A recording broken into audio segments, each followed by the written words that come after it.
Nós queremos agradecer a presença de todos, de todas. É uma grande honra para nós, aqui do sul do Brasil, de Nova Petrópolis, juntos nessa noite exaltar e glorificar o nome do nosso Deus. Eu creio que Deus, ele vai nos edificar com a sua palavra nessa noite. Nós vamos falar sobre uma grande promessa eterna de Cristo que ele fez ao moribundo, alguém imprestável na cruz do Calvário, né? Tinha 3 cruzes. Então, nessa noite, nós vamos pensar nisso, certo? Nessa grande promessa. E a gente precisa muito confiar nas promessas infalíveis de Deus para a nossa caminhada cristã.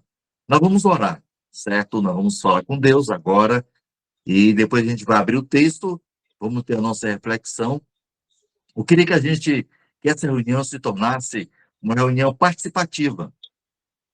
Na proporção que eu vou falando, você pode dar um sinal que quer perguntar ou quer participar. Fique à vontade.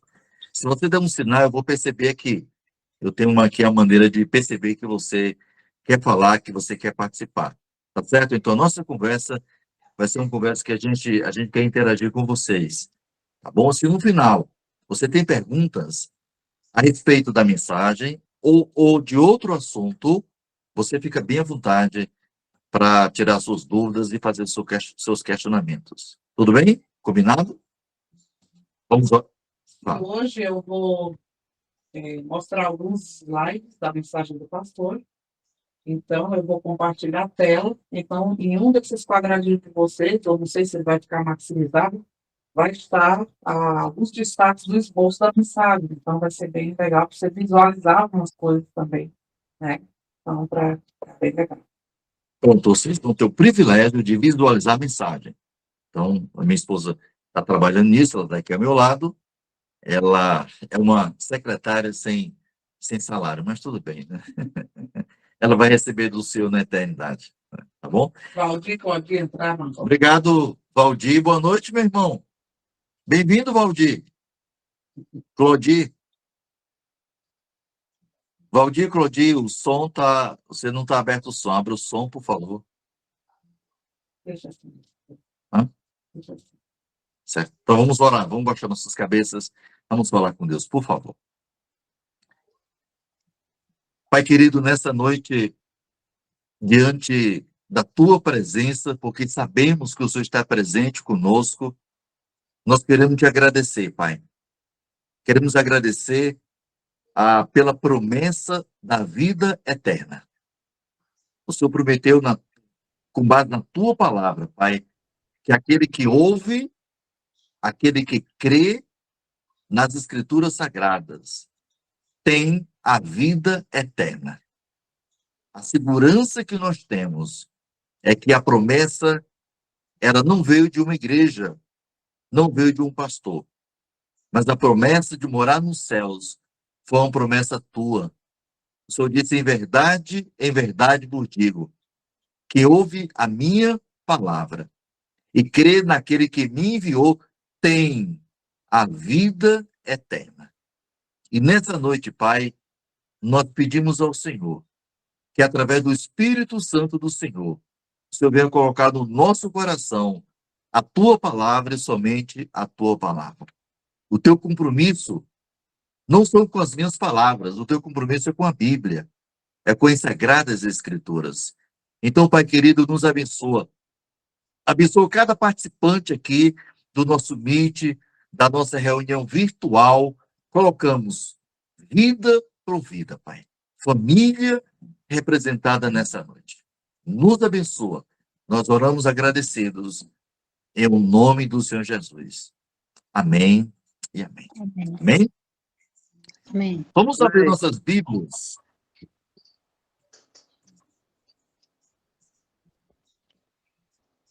No livro de Lucas, capítulo 23, do 33 ao 43.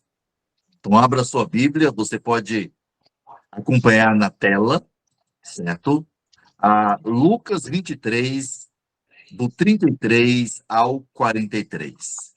É importante que todos tenham a Bíblia, porque toda a nossa mensagem, ela será centrada nas Escrituras, na Bíblia Sagrada. E é importante isso para nós somos fundamentalistas, somos bíblicos, e a mensagem que a gente quer pregar, ela não é baseada numa igreja local ou num conceito pastoral, é baseado na Bíblia. Então, Lucas 23, do 33 ao 43.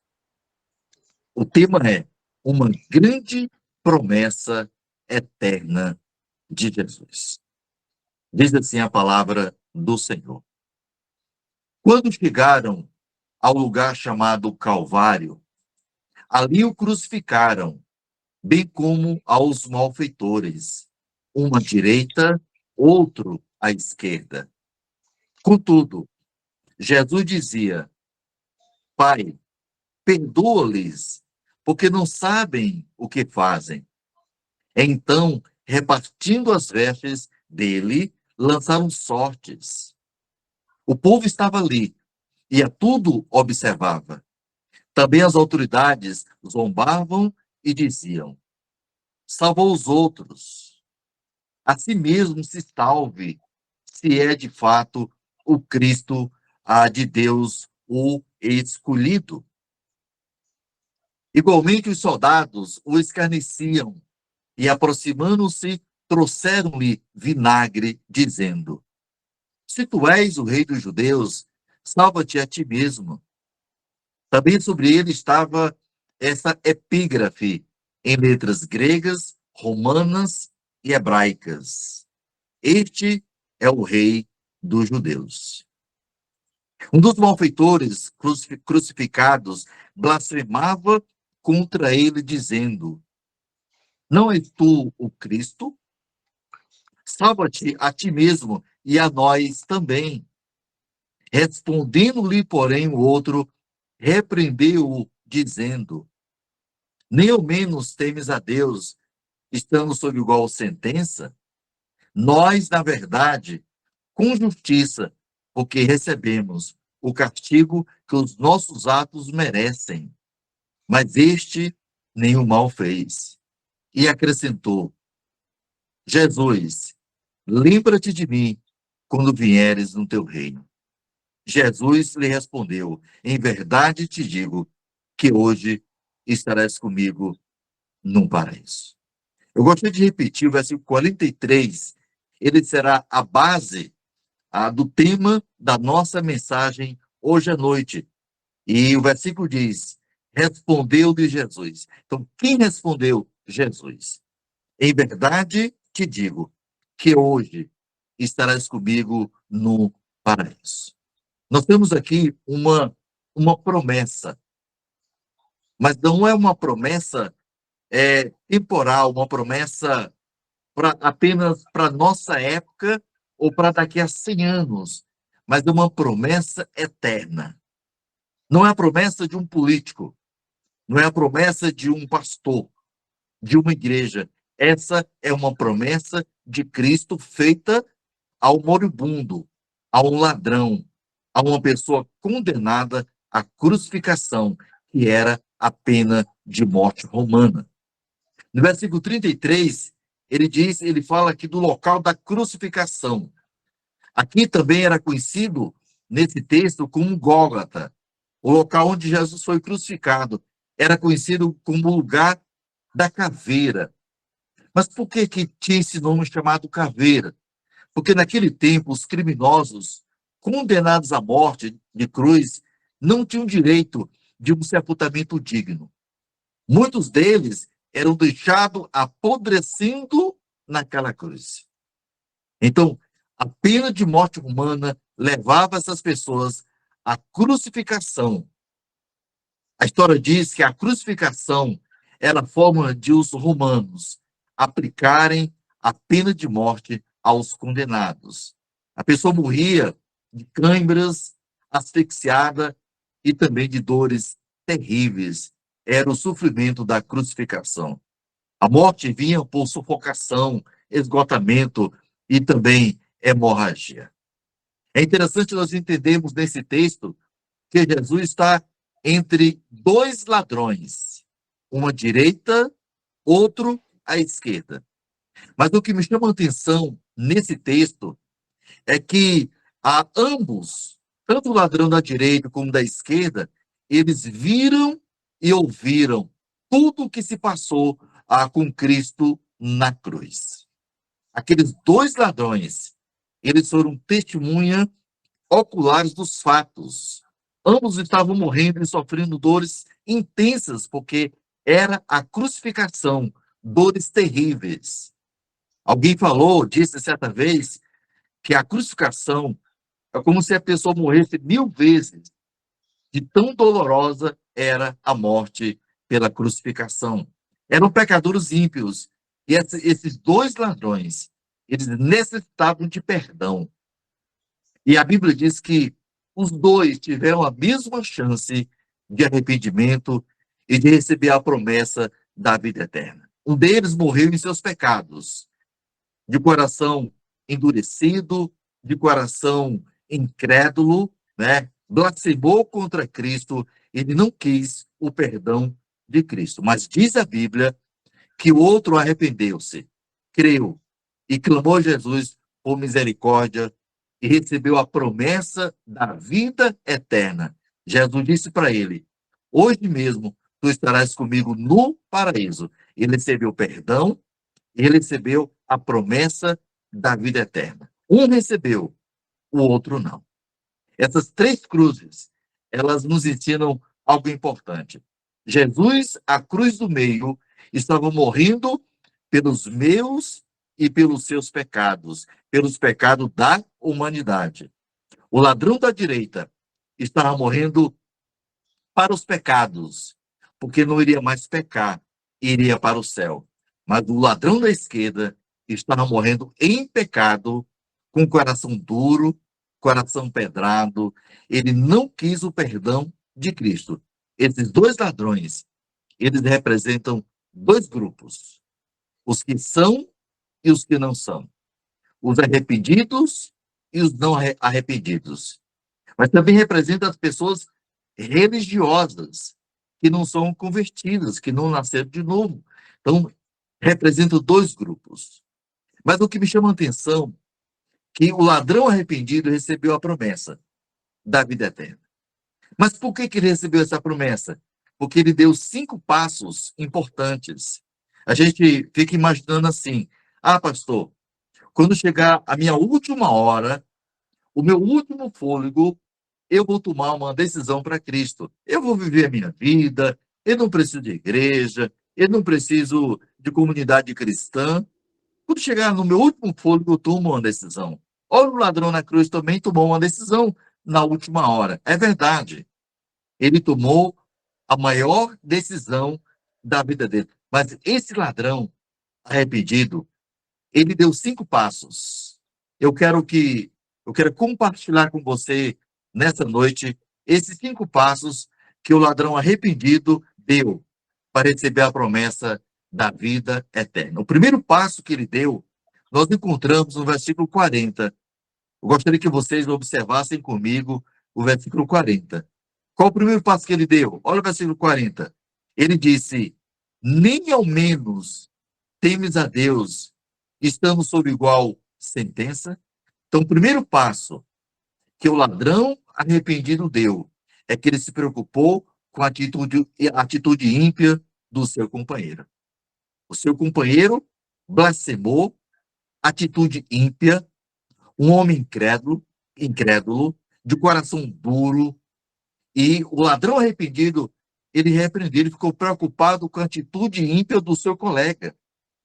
Eles eram parceiros do roubo. Esses caras estavam ali porque eram merecedores da pena de morte romana.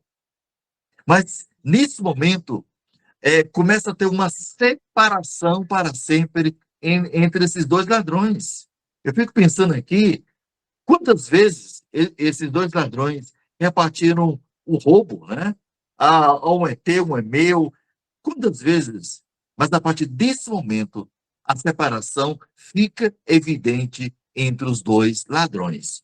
Um foi para o céu e o outro foi para o inferno. Mas a primeira atitude do homem arrependido, que ele teve uma preocupação com o seu colega de profissão.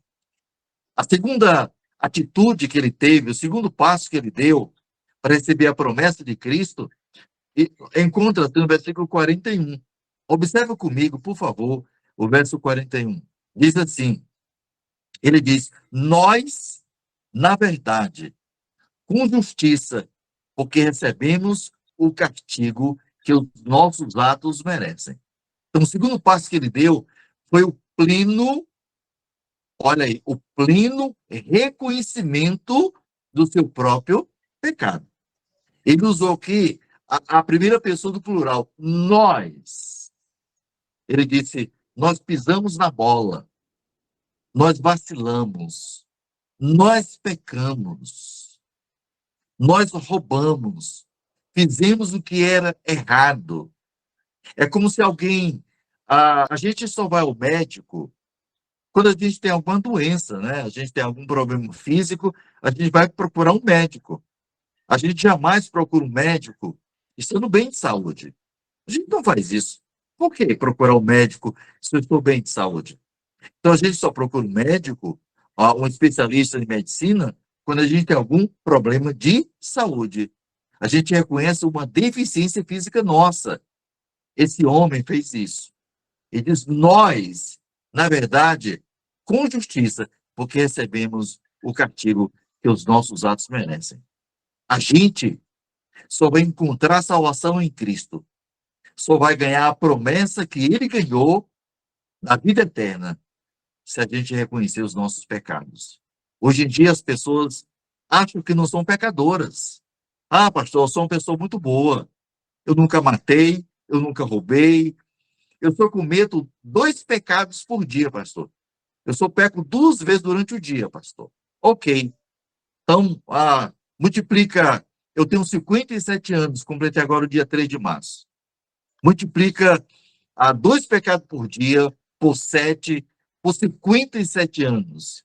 Então, é pecado que não acaba mais.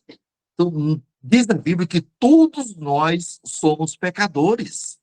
Você é pecador, eu sou pecador, nós somos pecadores. A gente precisa reconhecer o nosso estado miserável.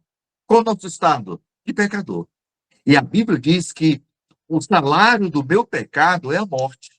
Ou seja, o pecado, ele paga salário. O que é? A morte eterna. Era exatamente o destino desses 2 homens. Mas Cristo fez a diferença na vida desse ladrão arrependido. Esse é o segundo passo. O terceiro passo que ele deu, também nós encontramos no versículo 41. Acompanhem comigo, por gentileza, o verso 41. Ele diz assim, este nenhum mal fez. O terceiro passo que ele deu, ele fez uma confissão sobre o quê? A inocência de Cristo. Ele reconheceu que Cristo era inocente, que Jesus estava ali de forma errada, ou seja, não havia cometido nenhum pecado que eles cometeram. Jesus era uma pessoa pura, e de fato ele era, sem pecado, sem dolo, sem nada. Era o próprio Deus morrendo na cruz, Deus homem. Então, ele confessou que eles, os 2, eram pecadores. Estavam ali porque mereciam, mas Jesus não. Ele estava ali porque os romanos resolveram crucificar Cristo naquele momento tão doloroso. Então, o terceiro passo foi que ele reconheceu a inocência de Cristo.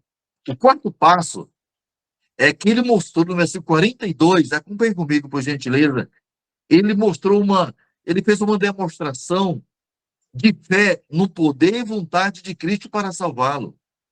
Esse homem mostrou uma fé notável, uma fé tremenda em Cristo. Olha que coisa linda, ele disse o quê? Verso 42. Quando vieres no teu reino. Olha, o vieres é algo futuro. Ele disse, Jesus, quando tu vieres estabelecer o teu reino, lembra-se de mim. Ele pediu isso, como é interessante, ele mostrou fé, porque ele acreditou que Jesus tinha um reino. Mas Jesus na cruz não tinha nenhum reino. Era um crucificado. Mas aquele homem acreditou que aquele Jesus, ele tinha um reino. Isso chama-se fé notável. Porque você crê naquilo que você pega, naquilo que é palpável, né? Você pega aqui no meu mouse, né? Eu creio que eu tenho um mouse na minha mão, é palpável, né? Ao tato, é visível aos meus olhos. Mas você crê em algo que você não vê, isso é fé. E esse ladrão, ele mostrou uma fé tremenda que aquele Jesus não apenas tinha um reino, mas era o Senhor daquele reino. Quando a gente fala de fé, a gente pode lembrar de Hebreus, capítulo 11, versículo 1. Hebreus, ele define o que é fé. E o que é fé, pastor Francisco? Fé é a certeza de coisas que se esperam, a convicção de fatos que se não vê. Aquele homem, ele não viu um reino, mas ele acreditava que Jesus tinha um reino.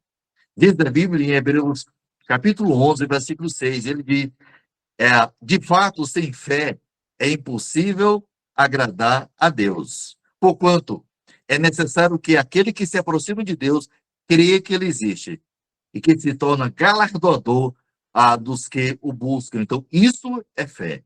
Se você se aproxima de Deus, creia que ele existe.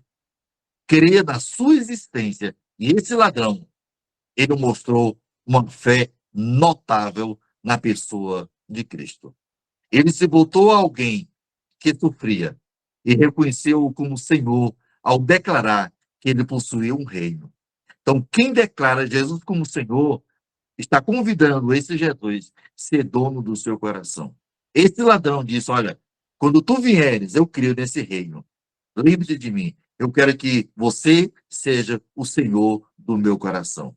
E a minha pergunta é: Jesus, ele é o Senhor do seu coração? Eu não estou perguntando se você faz parte de alguma igreja ou alguma religião. Não. Eu estou perguntando se o Filho de Deus, Jesus Cristo, se ele já é o Senhor ou o dono do seu coração. O quinto e último passo que o ladrão arrependido deu para ganhar a promessa da vida eterna, nós encontramos no versículo 42. Ele fez uma oração humilde. Ele fez uma oração simples. Ele clamou a Jesus que pensasse em sua alma. Ele disse: quando tu vieres no teu reino, ele disse, lembra-se de mim. Ele pediu apenas que Jesus lembrasse de sua alma.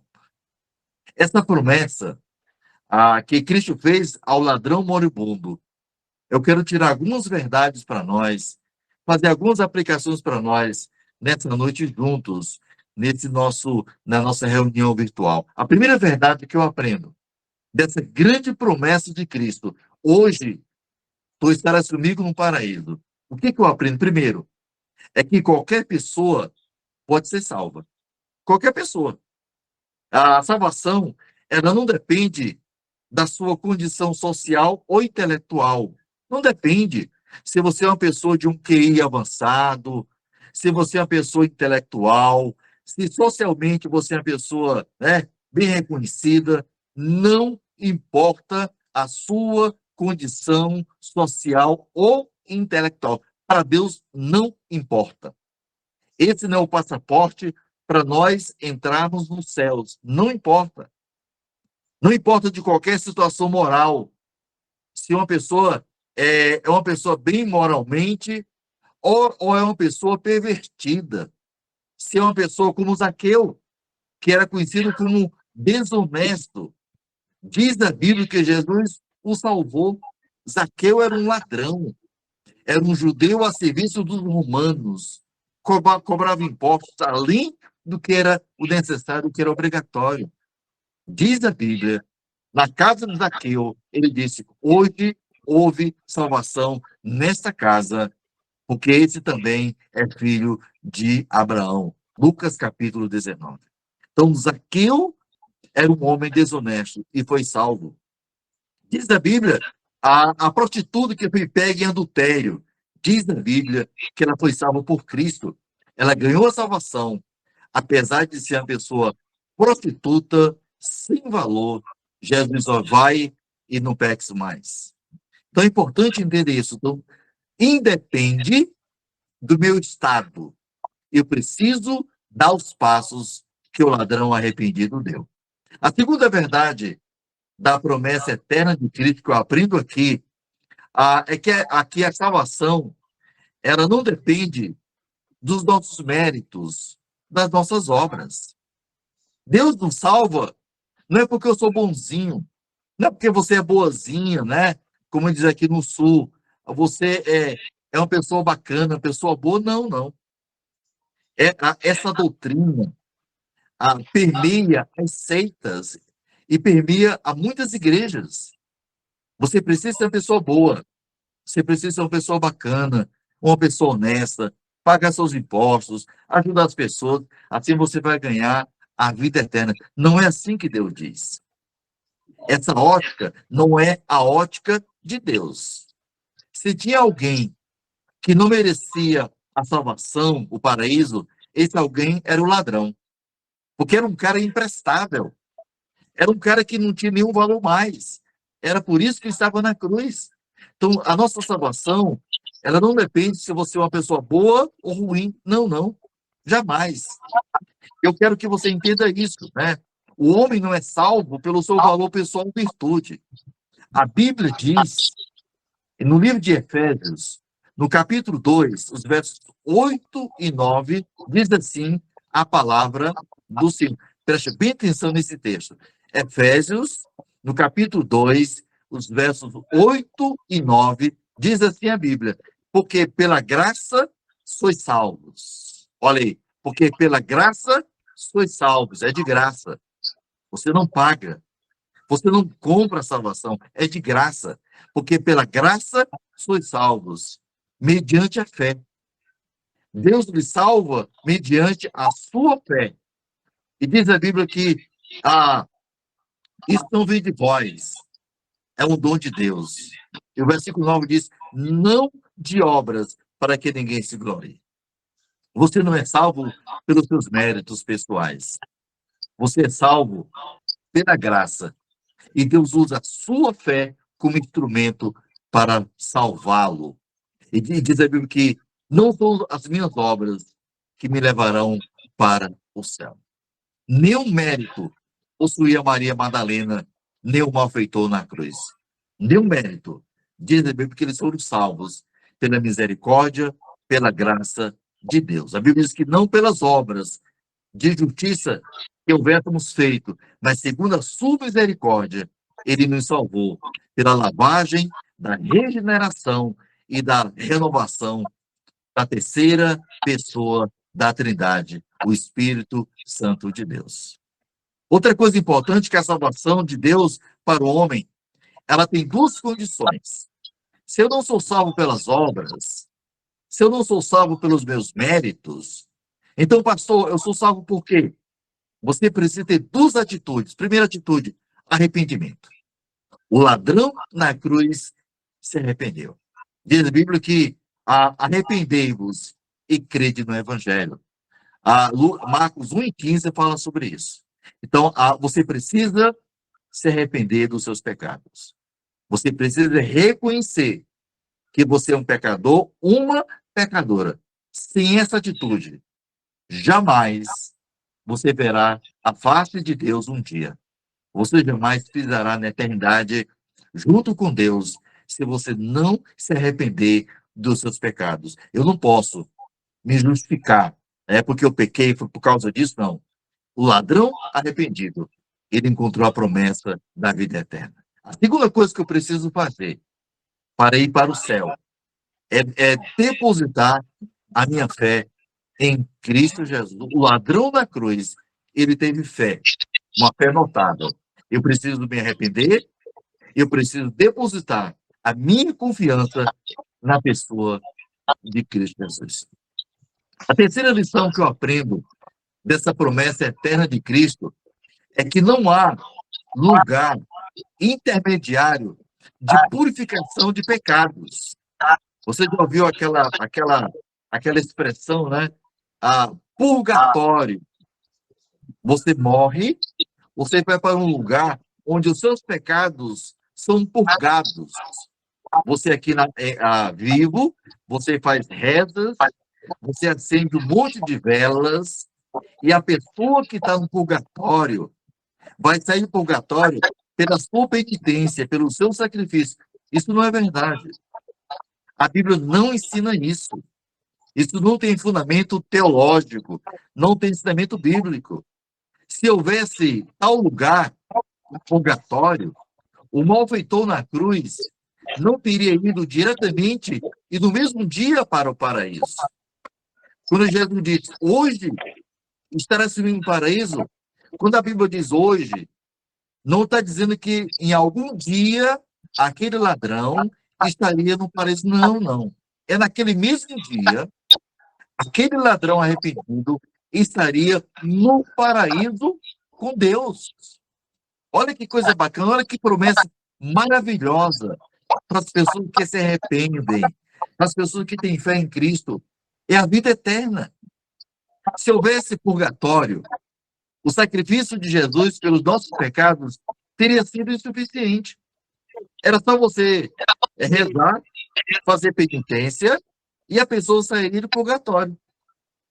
E o sacrifício de Cristo? E a morte dele na cruz? Será que não valeu a pena? Então, se eu posso ser salvo pelos meus méritos, pelos meus sacrifícios, fazendo penitência aqui na terra, então Cristo morreu na cruz em vão. E pode ter certeza absoluta que a sua morte na cruz não foi em vão.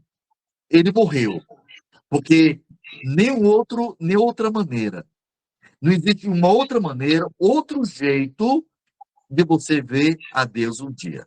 É por isso que João diz, Jesus disse, eu sou o caminho, eu sou a verdade, e eu sou a vida. Ninguém vê um Pai senão por mim. Ele é a única maneira que eu e você, nós, podemos entrar no céu. Por isso que a maioria de nós que está nessa reunião virtual já conhece a Cristo, se não todos. Já entregamos o nosso coração a Cristo. A Bíblia diz que somente o sangue de Cristo é capaz de purificar os meus e os seus pecados. A Bíblia diz em João, capítulo 1, 1 João, capítulo 1, versículo 7, diz, e o sangue de Cristo nos purifica de todo o pecado. Somente o sangue dele, de Cristo, não de Maria, nem dos apóstolos, nem de Moisés, nem de Abraão. Somente e tão somente o sangue de Cristo, imaculado, perfeito, sem mancha, é capaz de purificar os meus e os seus pecados. Se houvesse purgatório, antes de entrar nos céus, Deus não poderia ignorá-lo, mas teria tomado conhecimento dele em dois casos. Diz a Bíblia que duas pessoas na Bíblia foram para o céu sem passar pela morte. Foi Enoque e Elias. Eles não foram para o purgatório, porque purgatório não existe. Eles foram diretamente e sem escala para o céu. Tanto Enoque como Elias. Eles não foram, Jesus disse, olha, vocês vão agora, Deus não disse para eles, vocês vão agora para o purgatório, depois vocês saem de lá e vão para o céu. Não, eles foram diretamente para o céu, porque purgatório é uma invenção dos homens. É importante entender isso. A última verdade que eu aprendo dessa grande promessa que Cristo fez ao ladrão na cruz é que a salvação ela é imediata. No momento que eu entrego meu coração a Cristo, eu recebo a certeza absoluta da morada nos céus. O meu endereço já é carimbado com o sangue de Cristo. Jesus, para aquele ladrão, hoje, tu estarás comigo no paraíso. O ladrão, ele não havia ainda morrido, ele estava vivo. Então, ele recebeu a promessa do céu vivo. Você e eu, hoje, no século XXI, nós podemos também receber a promessa vivos. Então você pergunta, pastor, então significa que eu posso ter a certeza absoluta da vida eterna hoje, aqui, agora sim. Essa é o nosso grande trunfo. É a nossa grande alegria saber que eu vou morar no céu pelos méritos de Cristo, não pelos meus méritos e nem pelos seus. Então, a promessa é isso. Há duas teorias modernas a respeito da posse da salvação. Então, você só pode ter a salvação com base em duas teorias que o mundo ensina. Qual é a primeira teoria, pastor? Que só depois da morte e por meio de rezas e cerimônias religiosas realizadas pelos vivos, o morto pode ser salvo.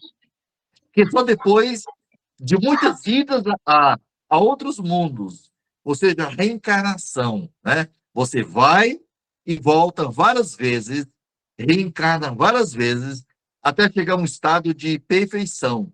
Só assim você terá a vida eterna se você reencarnar várias vezes.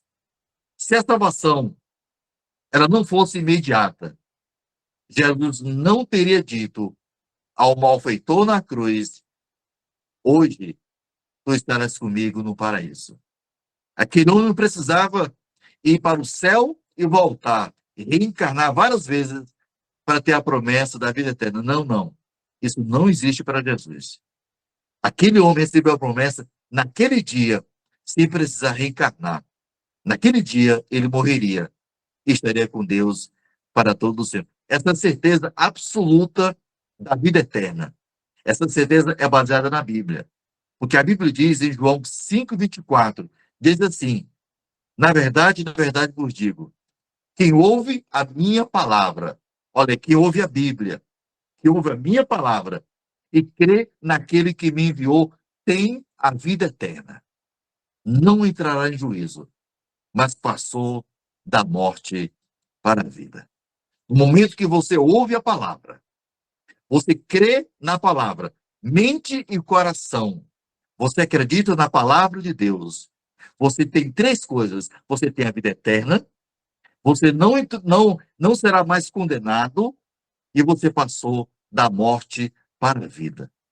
Você precisa apenas crer como ladrão, abrir o coração e você terá a certeza da vida eterna. Diz a Bíblia em João 10, no versículo 27 e 28, ele diz: as minhas ovelhas, olha que coisa bacana, as minhas ovelhas ouvem a minha voz. Eu as conheço e elas me seguem. Eu lhes dou a vida eterna. Quem está prometendo isso? É Jesus. Só ele tem a prerrogativa de garantir a vida eterna. Nenhuma outra pessoa, nem Moisés, nem Abraão, nem Isaías, somente Cristo. Ele diz: eu lhes dou a vida eterna. O que é vida eterna? É morada nos céus. E nunca hão de perecer, e ninguém as arrebatará da minha mão. Então, é importante que você entenda que a promessa ao ladrão na cruz, ela pode ser estendida a você e a mim nessa noite. Eu preciso apenas crer em Cristo. Eu preciso confiar nele e depositar minha fé na pessoa de Cristo. Então a gente entendeu nessa noite que qualquer pessoa pode ser salva. E que a salvação não depende dos meus méritos ou obras. Não depende disso. E que não existe lugar intermediário para a purificação de pecados. E a última verdade que a gente aprendeu é que a salvação ela é imediata. No momento que você crê, você passa a ter a certeza da vida eterna em Cristo Jesus. Então é importante você entender isso nessa noite. Que Deus nos abençoe e aplique essas verdades em nossos corações. Amém? Perguntas, dúvidas, questionamentos, o que você quer perguntar? Meu microfone está bem aqui. Está ouvindo bem, né? Lembrando que agora vocês podem desmutar os seus microfones, né? Pode voltar. Podem falar e podem tirar o microfone do mudo para que vocês possam falar e participar, e perguntar e compartilhar o que for que quiserem. Deixa eu perguntar aqui para vocês agora. Quem aqui no nosso grupo, hoje à noite, que ouviu a mensagem sobre a promessa eterna de Cristo a um ladrão, a um homem imprestável? Quem aqui tem a certeza absoluta? Se partisse hoje à noite para a eternidade, tem certeza da morada nos céus? Levante a sua mão. Quem tem certeza?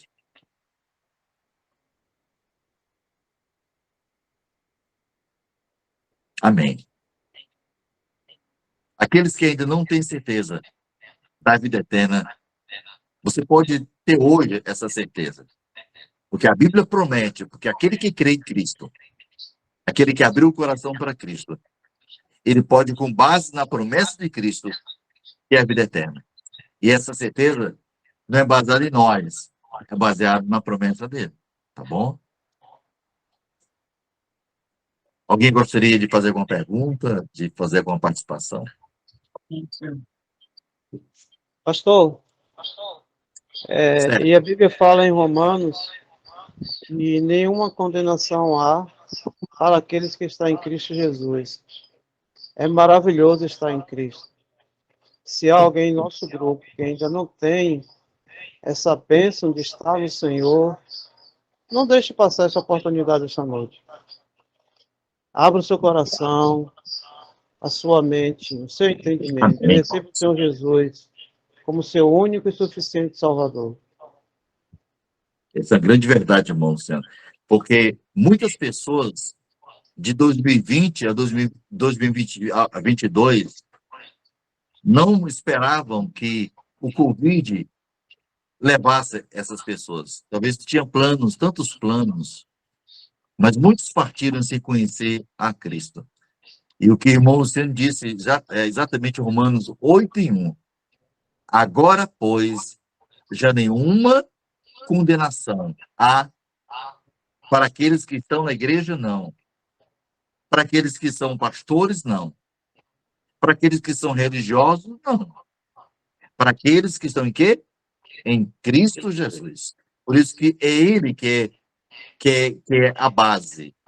É Cristo que nos livra da condenação eterna. É só Ele que tem essa prerrogativa de garantir. Ele garantiu para o ladrão na cruz. Hoje, você estará comigo no paraíso. Então, essa certeza é agora. Agora, pois, é agora. Então, se você não está em Cristo ainda, opa, cuidado. Amanhã pode ser tarde demais. Muito bem, irmão Luciano. Boa colocação de Romanos 8:1. Outra pessoa quer participar, fica à vontade. Pastor, boa noite, graça e paz a todos. Boa noite, Tatiana. Eu gostaria de saber assim, tem pessoas que ela faz a decisão, mas ela não consegue se firmar, né? Ela não consegue se firmar, ela não consegue avançar. Como é que fica o estado dela perante Deus? Certo. Porque a Bíblia diz que a gente conhece uma árvore pelos seus frutos. Evangelho de Cristo, ele só é evangelho quando transforma uma pessoa. Certo? Há pessoas que se convertem e é uma mudança constante, é uma mudança assim automática. E há outras pessoas que se convertem e a mudança é paulativamente, é uma mudança lenta. São os humildes começos dessa pessoa. Tem gente, por exemplo, eu fumava 3 carteiras de cigarro por dia. Eu só parei de fumar após os 90 dias de convertido. Eu ia para a igreja, chegava, fumava, certo? E tal. Mas depois de 90 dias, é que eu tomei a decisão de nunca mais colocar um cigarro na minha boca. Eu acredito que entre o período da minha decisão e a libertação do vício, eu era convertido. Mas no processo da santificação, né, que é um processo. Agora, a justificação é algo automático, é instantâneo. Toda pessoa é justificada quando aceita Cristo, ela precisa de mudanças, né? Lembra da mulher que foi pega em adultério? Vai e não peques mais. Não continue na prática do adultério, né? Tão importante isso. Então, por isso que a Bíblia diz, e assim, se alguém está em Cristo, nova criatura é. Por que é nova? Porque as coisas velhas passaram. Algumas coisas têm mudança. Então, se alguém tomou uma decisão de assim, eu quero aceitar Cristo, e voltou para o mundo, não quer mais a igreja, não quer mais ler a Bíblia, fica a pergunta e a dúvida se de fato e de verdade essas pessoas se converteram. Porque muita gente, como diz Hebreus capítulo 6, muita gente entrou na igreja, experimentaram das coisas espirituais, mas essas pessoas nunca nasceram de novo. É a diferença entre Judas Iscariotes e Pedro. Judas Iscariotes sentiu remorso, foi e se enforcou, não se arrependeu. Pedro, ele pecou, ele negou a Cristo. O que ele fez? A palavra arrependida é metanoia, a pessoa que dá meia volta, né? Ele está numa direção e reconheceu seus erros e voltou. O que Pedro fez? Ele voltou arrependido, porque de fato e de verdade, Pedro era uma pessoa de Deus. Como diz aqui a última mensagem que eu preguei do texto, né? As minhas ovelhas, não é cabritos, não é porcos. Porcos é o incrédulo, né? Mas as minhas ovelhas fazem o quê? Ouvem a minha voz. A ovelha de Cristo, ela tem prazer em ouvir a mensagem da Bíblia. Está falando aqui da voz do pastor, da voz da Bíblia. As minhas ovelhas ouvem a minha voz. Eu as conheço, o que elas fazem? E elas me seguem. Eu lhes dou a vida eterna. Então, a pessoa que tem a vida eterna, ela tem a convicção que tem a vida eterna. Se uma pessoa levantou a mão e ainda não tem Olha, vamos convicção falar. da vida eterna, talvez ela ainda não é convertida ainda. Mas a pessoa que foi para a igreja, voltou para o mundo, e tem prazer lá no mundo, porque mostra que essa pessoa não é ovelha ainda. Porque a ovelha não é aquela que cai, é aquela que não fica prostrada. A ovelha pode cair. Davi caiu, Pedro caiu, mas eles não ficaram prostrados, eles se levantaram. Porque a ovelha, ela morre na fé. Quem é ovelha não morre. Entende, irmã Tatiana? Pergunta excelente, irmã Tatiana. Outra pergunta, ou participação, ou alguém quer acrescentar mais alguma coisa, fica à vontade. Daqui a pouco a gente vai orar e nós encerramos o nosso meeting. Irmão Pastor, Luciano, por favor. o importante na caminhada cristã está em você procurar amizades com pessoas do meio evangélico, né, cristão também, com os mesmos pensamentos bíblicos, e também procurar sempre a orientação do seu pastor, né? Pronto. E procurar estar lendo a palavra de Deus, porque a palavra de Deus é que vai moldando o novo convertido. Não é outra Perfeito. coisa nem outra pessoa, senão a palavra de Deus. Ela que vai transformando nós.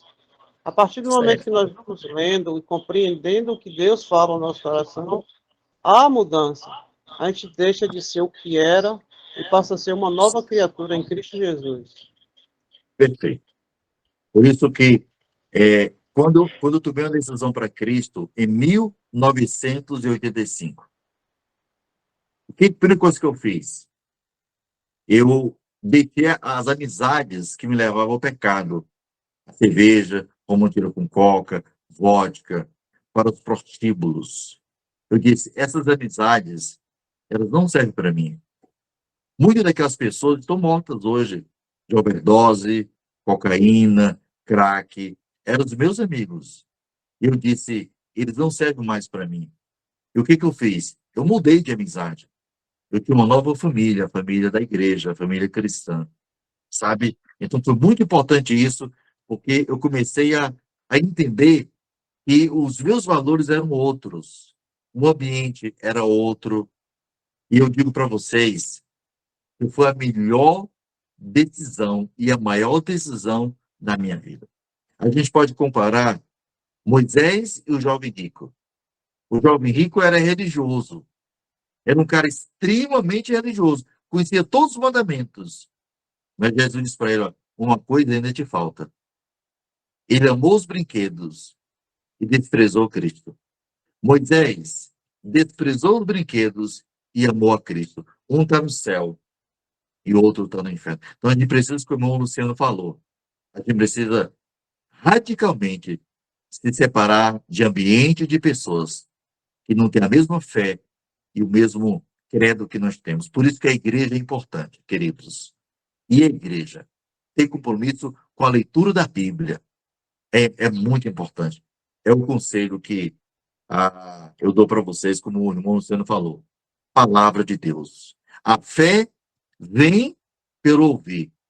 E o ouvir, o Facebook, as redes sociais, não. O ouvir a palavra de Deus. A fé, por isso que muita gente está com a fé fraca, porque tem se alimentado de coisas que não fortalecem a sua fé. A gente precisa voltar para os primórdios da palavra do Senhor.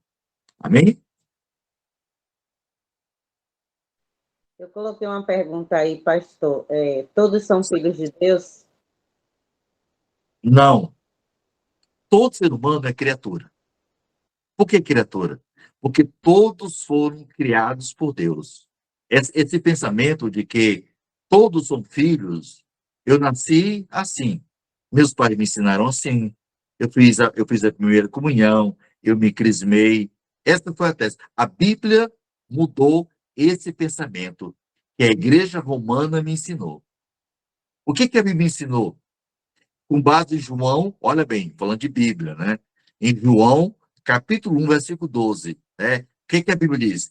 Mas ele veio para os seus judeus e os seus não receberam.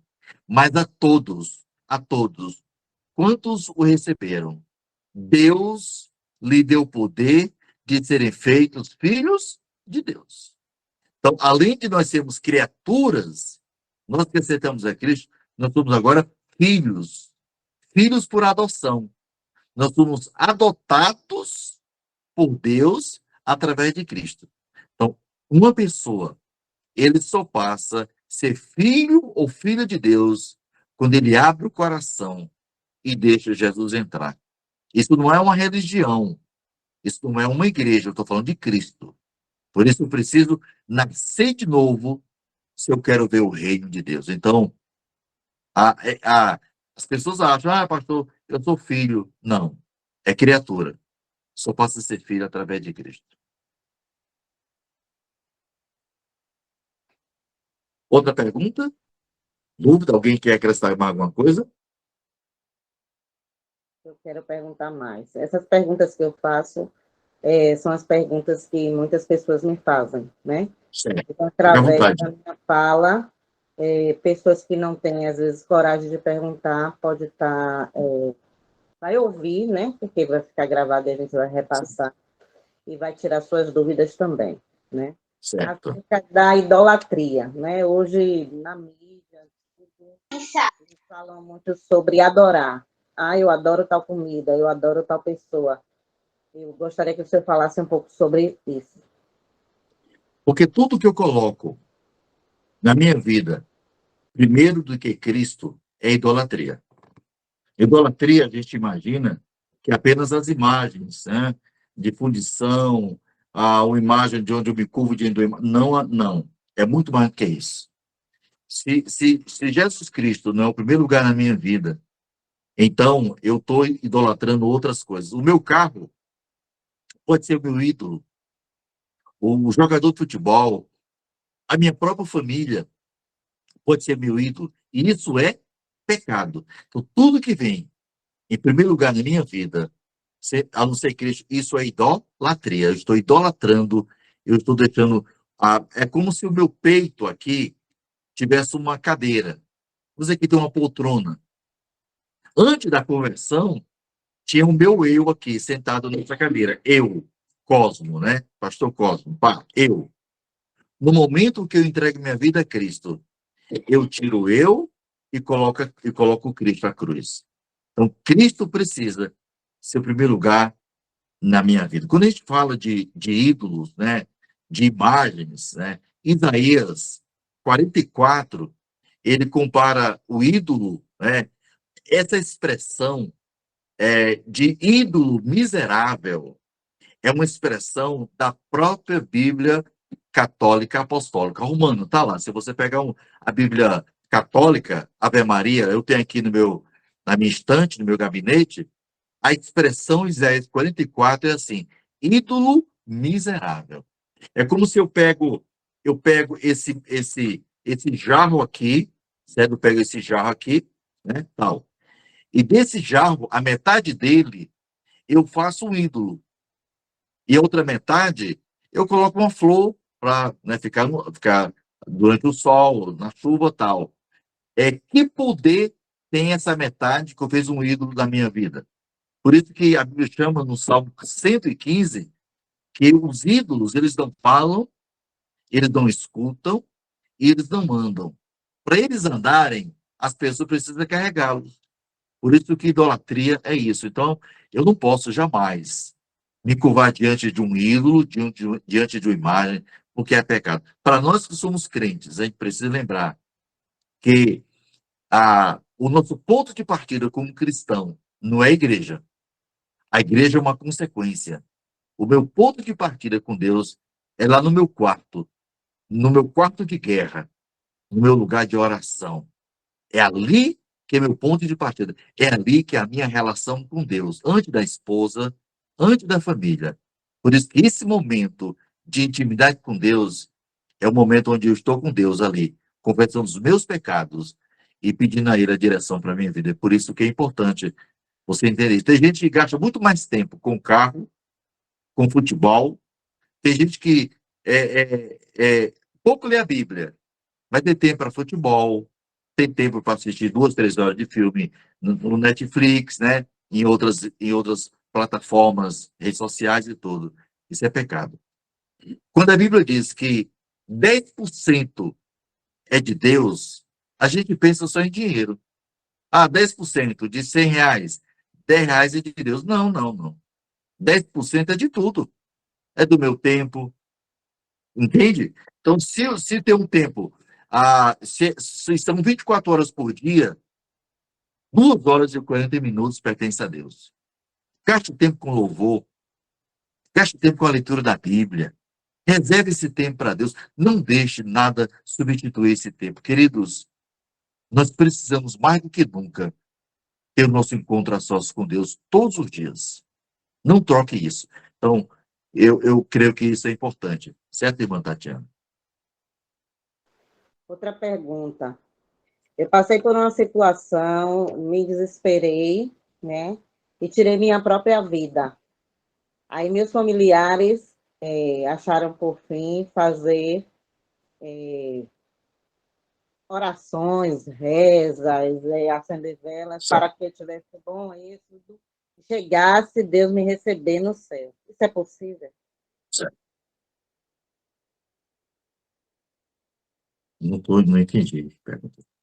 E é possível a pessoa tirou sua própria vida e as rezas depois, e orações, fazer com que ela chegue no céu. Isso é possível. Não, não é possível. Existem 2 coisas importantes aí, irmã Tatiana.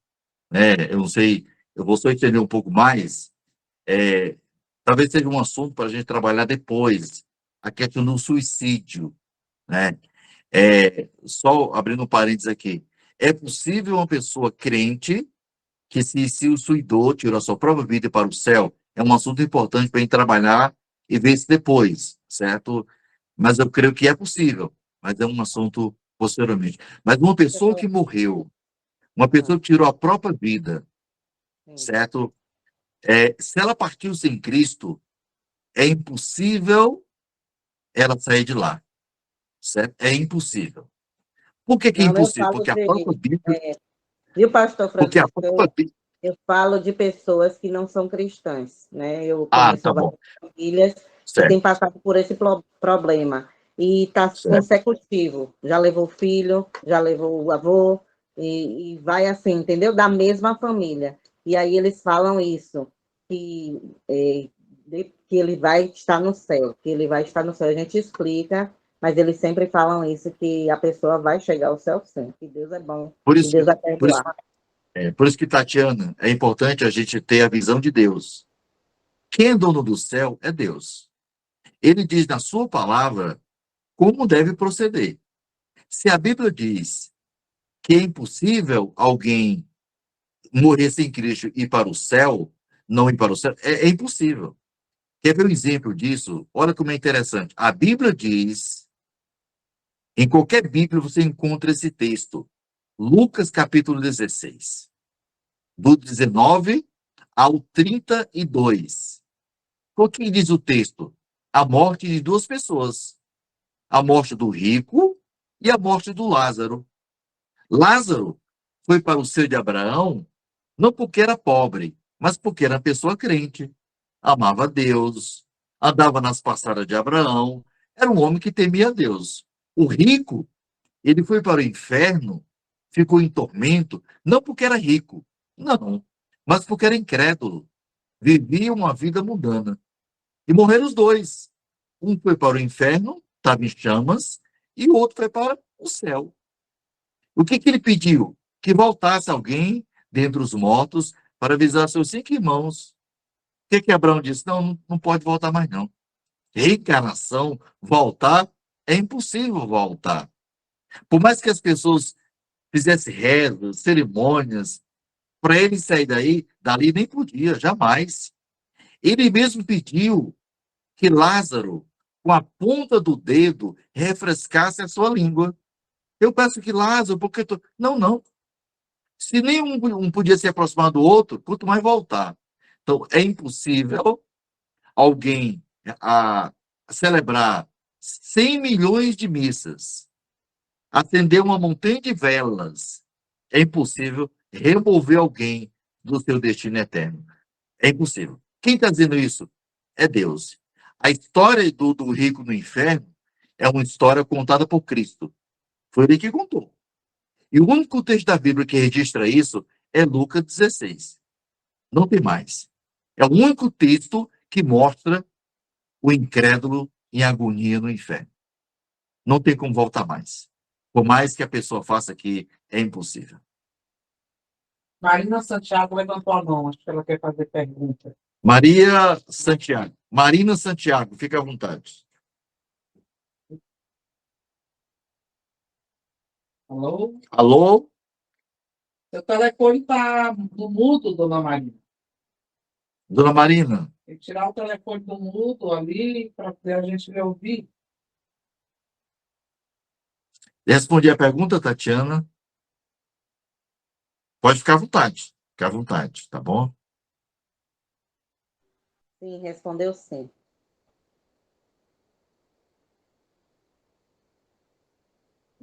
Tem outra pessoa, outra pergunta? Ou tá na hora da gente encerrar, Tatiana? Eu quero fazer mais uma pergunta. Pode fazer uma, duas, quantas você quiser.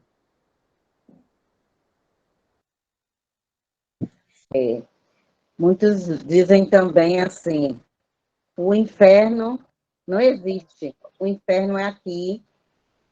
E também você vai morar no céu da boca da onça. E também as pessoas que são diabo e que são o próprio Satanás. Me explica. Não é não, o inferno não é aqui. A Bíblia fala muito mais do inferno do que do céu, incrível que pareça. Então, o céu existe, certo? O Hades, o Sheol, né? Expressões, lugar de tormento, lugar de agonia, é bíblico isso. Jesus ensinou isso, está na Bíblia isso, né?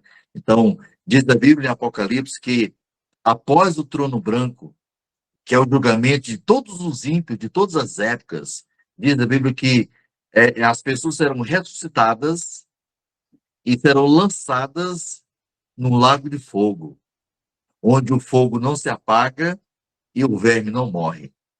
Então, se a Bíblia diz que Lázaro, o rico estava em chamas, é porque era quente, não era gelo. Era algo doloroso e agonizante. Então, eu prefiro crer no que a Bíblia diz. Porque eu fico pensando, Tatiana, qual foi a minha tese de conversão? Ou eu criei em Cristo, na Bíblia, ou eu criei nos homens. Se quando eu morrer, os homens estão certos em crer que a Bíblia é uma farsa, né? Que não existe inferno, eu não vou perder nada. Tudo bem, vou para o céu, todo mundo vai. E se tiver certo a Bíblia está em dizer que a pessoa que morre em Cristo vai para o inferno, não tem como elas voltarem mais. Por isso, eu não quero correr esse risco. Eu prefiro seguir os passos de Cristo, porque eu sei que ele estava certo sobre o céu e o inferno, do que seguir os passos das pessoas, dos homens. A nossa base é uma base teológica, é uma base bíblica. Porque tanto no Velho Testamento como no Novo Testamento, todos acreditavam que existe um céu e também existe o inferno. Sempre tem os dois lados na história. Aqueles que acreditam e aqueles que não acreditam. Na época de Noé, os que entraram na arca e os que ficaram fora. Lázaro e rico. O ladrão arrependido e o ladrão não arrependido. Então a gente precisa entender isso. Então, essa questão de que o diabo é aqui mesmo, são expressões, né, de cultura e tudo, mas que não tem nenhum fundamento na Bíblia, nem nas Escrituras. Então a gente precisa voltar a nossa confiança no que a Bíblia diz. Aquilo que os homens dizem, se não tem fundamento na Bíblia, a gente não pode crer.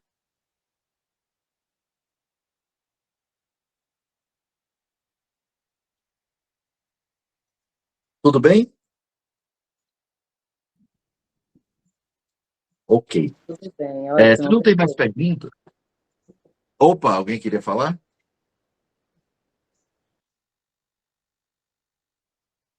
Alguém levantou a mão? Ninguém, né? Certo. É, se alguém quer fazer algum pedido de oração de forma específica, certo? Específico, pode fazer, a gente quer orar aqui. Alguém tem algum pedido de oração?